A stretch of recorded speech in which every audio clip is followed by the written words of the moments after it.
So now we're going to start putting this all together with all of our different ways to model draw and to look at our parts and our whole to figure out the missing number. So I'm going to propose a question to you. There are 11 ducks and 5 swans in a pond. How many are there all together?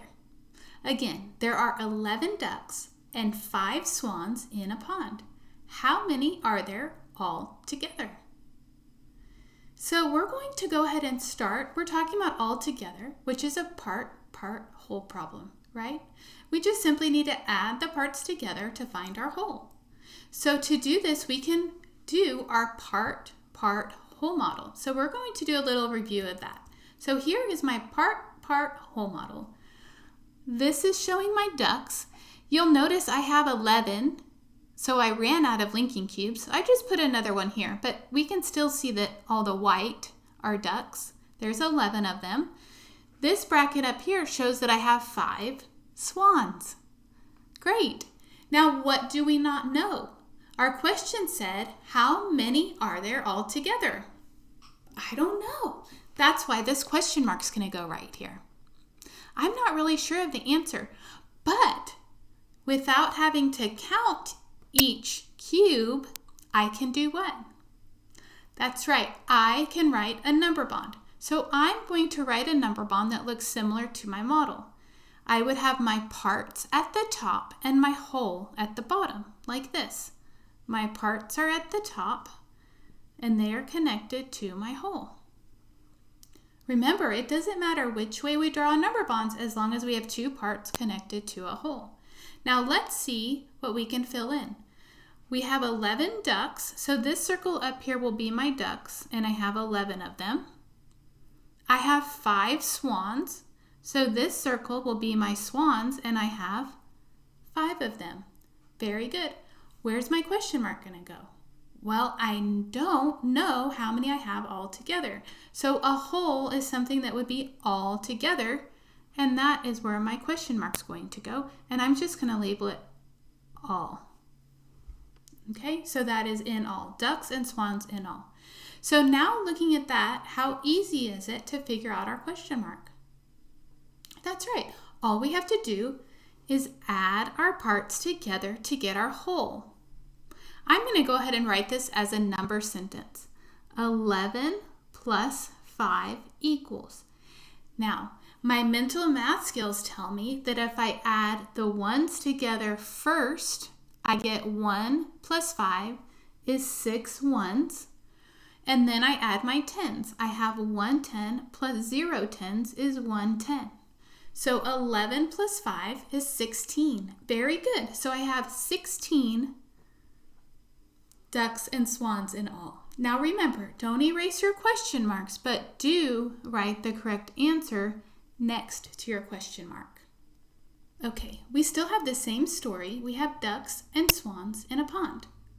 There are 11 ducks and 7 swans in the pond. How many fewer swans are there than ducks?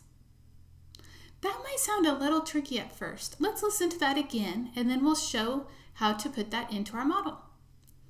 There are 11 ducks and 5 swans in a pond. How many fewer swans than ducks are there?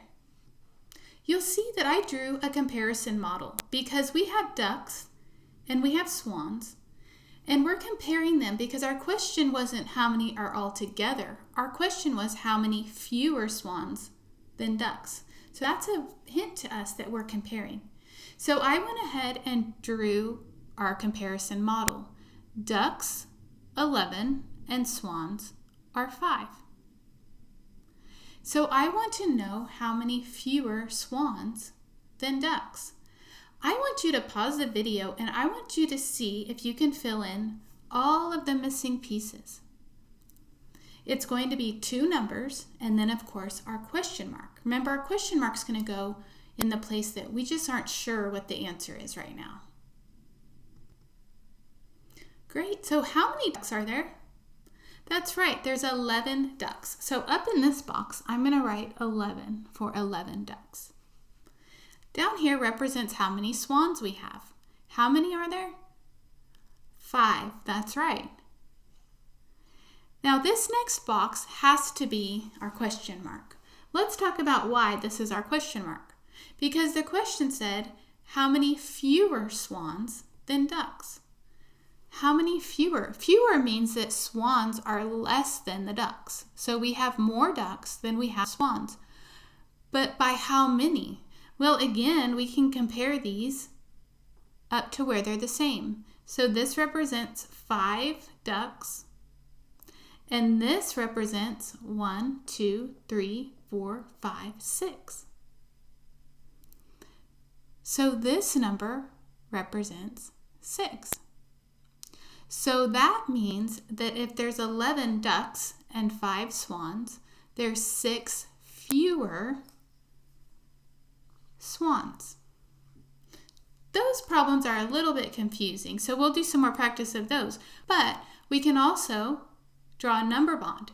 And thankfully our book right now will show us pictures and we just have to figure out where to put the pieces. We don't have to actually draw these yet, so we're just going to practice. Our number bond would be our whole connected to our 2 parts. My whole is 11 11 ducks. This is why we need to label. And my bottom number is 5 what? That's right, 5 swans. I don't know this part, but this is the part that says fewer. So now that I look at my number bond, I can write a number sentence. My number sentence would say 11 minus 5 equals my other part. 11 minus 5 equals my other part. What is 11 minus 5? Well, let's use our mental math strategy for subtraction and take it away from the 10. So if I have 11, I can make that into a 10 and a 1. Remember this? Well, now I know that 10 minus 5 is 5 because 5 and 5 are 10 buddies. So if 10 minus 5 is 5, then I know if I add this one sitting here that I would get my answer of 6. 10 minus 5 is 5, plus the 1 over here is 6. Remember, we did a lot of practice for that, and we're even going to do more practice. But that is how you would solve our duck and swan problem using a comparison model.